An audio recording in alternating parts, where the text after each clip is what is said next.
మనిషికి ఇప్పుడు నరాల బలహీనత అంటే తినే ఆహారాల ద్వారా లేకపోతే మన పనిపాట్లు వృత్తి వ్యాపారాల ద్వారా ఈ వల్ల కాస్త నరాల బలహీనత కావచ్చు కొంతమందికి. అయితే దానికి మూలికా పరంగా అతిబల అనే ఒక మూలిక ఉంది. దాన్ని పిచ్చిరిబెండ, ముద్రబెండ, ఇవి దువ్వెనపు చెట్టు ఇలాంటి పేర్లు చాలా ఉన్నాయి దానికి. బొట్ల బెండ ఇట్లా పేర్లు ఉన్నాయి. కానీ అతిబల అనేది సాధారణం. ఈ అతిబల బాగా ఏలు మందం ఉండే కొమ్మలు తీసుకొచ్చి ఒక అడుగు పొడవు పెట్టి కట్ చేయాలి. కట్ చేసి ఒక కట్టలాగా కట్టాలి. 5-6 కట్టెలు పెట్టి కట్టలాగా రాగి తీగతో చుట్టాలి. రాగి తీగతో చుట్టి పాలు వేడి చేయాలి. పాలు వేడి చేసి ఆ పాలలో దీన్ని ఈ కట్టతో తిప్పుతూ ఉండాలి. తిప్పుతూ ఉంటే అది గడ్డ కట్టి పౌడర్ అయిపోతాయి పాలు. దాంట్లో చక్కెర కలిపి తినాలి. కావలసినంత బలం భీముడిలాగా తయారవుతారు. చిన్నపిల్లలకు పెద్దలకు అందరూ తినచ్చు.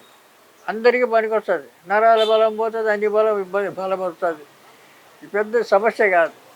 ఇటువంటి మీరు ఉపయోగించుకోవడానికి అవకాశం ఉంటుంది. రోజు ఇంత డ్రై ఫ్రూట్స్ పొడి చేసుకొని తినచ్చు. లేకపోతే నానబెట్టి బాదం, పిస్తా, తర్వాత అక్రూట్స్,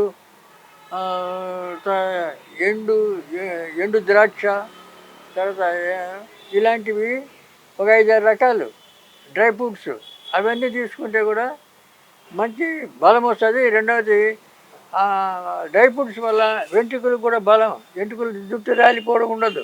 ఇప్పుడు ఈ మధ్యన చెప్తారు చిట్టి ధాన్యం అని. రాగులు మంచి ఫుడ్డు.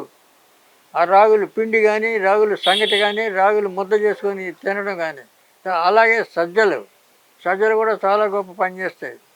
ఇటువంటి ఆహారాలన్నీ అందరికీ కుదరవు కదా, అందరూ చేసుకోలేరు. కాబట్టి వీలున్న వాళ్ళు అవి వాడుకోవచ్చు.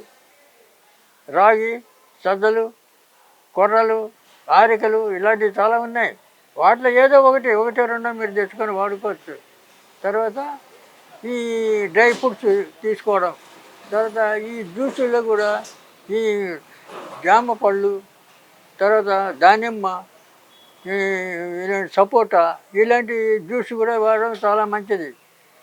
ఈ నరాల బలం తగ్గుతుంది, బలం పెరుగుతుంది. తర్వాత నరాల వీక్నెస్ తగ్గుతుంది. తర్వాత బలం వస్తుంది. మనిషికి ఆలోచన మంచి క్రమశిక్షణలో ఉంటాయి. రెండవది జ్ఞాపశక్తి పెరుగుతుంది. మీకు జ్ఞాపశక్తి ఇంకా ఏం చేయాలంటే రాత్రిపూట అశ్వగంధ, అతిమధురం ఈ 2 సమానంగా కలిపి ఒక డబ్బాలో పెట్టుకొని రాత్రి పడుకునేటప్పుడు ఒక స్పూను పాలలో వేడి పాలలో పోసి కలుపుకొని ఒక గ్లాసు పాలు తాగాలి. అది తాగినందువల్ల మంచి నిద్ర పడుతుంది, జ్ఞాపశక్తి పెరుగుతుంది, బలం వస్తుంది. మీకు దానివల్ల ఎలాంటి అపాయం లేదు.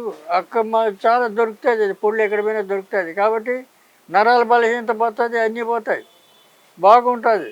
తెలివితేటలు చాలా యాక్టివ్గా తయారవుతారు.